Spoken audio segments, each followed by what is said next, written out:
2001 MCQ 48 වෙනි ප්‍රශ්නේ. අපිට පරිපථයක් දීලා තියෙනවා. පරිපථය දීලා අපිට කියනවා මෙන්න මේ ඇමීටර් පාඨාංකය 0යි කියලා. ඇමීටර් පාඨාංකය 0යි කියලා කියන්නේ මෙයා හරහා ධාරාවක් යන්නේ නැහැ. මෙයා හරහා ධාරාවක් යන්නේ නැහැ කියන්නේ මෙන්න මෙතනලා මෙතෙන්ට යන කල්ම කරන්ට් එකක් නැහැ කියන එක. කරන්ට් එකක් යන්නේ නැති වෙද්දී මෙයා හරහා මෙන්න මෙයා හරහා විභව බැස්මක් නැහැ. ඒතර විභව බැස්මක් හදන්න ඉන්නේ මෙන්න මේ බැටරිය විතරයි. එතකොට මෙන්න මෙතන ඉඳලා මෙතෙන්ට තියෙන විභව බැස්ම කෙලින්ම E2ට සමාන වෙනවා. එතකොට මෙයත් එක්ක මෙයා සමාන්තර ගතයි. එතකොට R1 හරහා විභව බැස්මත් E2ම වෙනවා R1 හරහා විභව බැස්ම. ඊට පස්සේ මම උඩ සර්කිට් එක සැලකුවොත් එයාගේ කරන්ට් එක ඇවිල්ලා මෙන්න මෙහෙම යද්දී මෙයාගෙන් අපිට අහුවෙන ප්‍රමාණය R කියලා ගමු.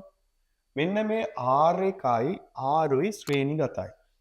ඒ දෙන්නටම ඛණ්ඩ දෙන්න ඉන්නේ E1 කියන විද්‍යුත් ගාමක බලයක් තියෙන බැටරිය.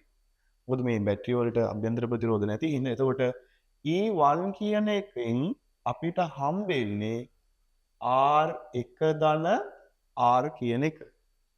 හරි? ඔන්න ඔහොම එකක් එනවා. එතකොට මේක අපිට අනුලෝමව සමානුපාතිකයි කියලා සැලකන්න පුළුවන්. මෙයාව අංක 1, මෙයාව අංක 2 කියලා දාන්න පුළුවන්. සමීකරණ දෙක බෙදපු ගමන් අනුලෝම සමානුපාතික ලකුණ නැති වෙලා යනවා. ඊට පස්සේ අපිට R හොයන්න තියෙනවා. right. සමීකරණ දෙක බෙදනවා මම දැන්. මම දෙකෙන් එක බෙදන්නේ. එතකොට මේ දෙන්න බෙදුවාම E1 බෙදීම E2 කියලා එනවා. මේ පැත්තෙන් R1 එකතු කිරීම R බෙදීම R1 කියලා එනවා.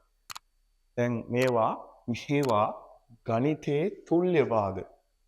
right මම හිතනවා ඔයාලා පොඩි පන්ති වලදී තුල්‍ය භාග කියන සංකල්පය ඉගෙනගෙන ඇති කියලා.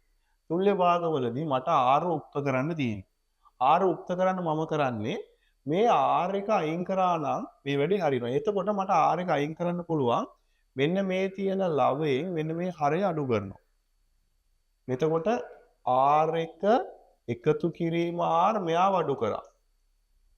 මේ R එක එහෙමම තියාගන්න. මෙතනිනුත් මේ හරය එහෙම්මම තියාගෙන මේ තියෙන ලවයෙන් මෙයාගේ හරය අඩු කරනවා. එකම වැඩේ දෙපැත්තටම කරනවා. තුල්‍ය භාග වල ඔකම කරන්න පුළුවන්. දැන් මෙයාට මෙයා කැපිලා යනවා. මෙතනින් R කියන එක උක්ත වෙනවා. මේ පැත්තෙන් එනවා E1 අඩු කිරීම E2 බෙදීම E2 වතාවක් R1 කියන උත්තරය.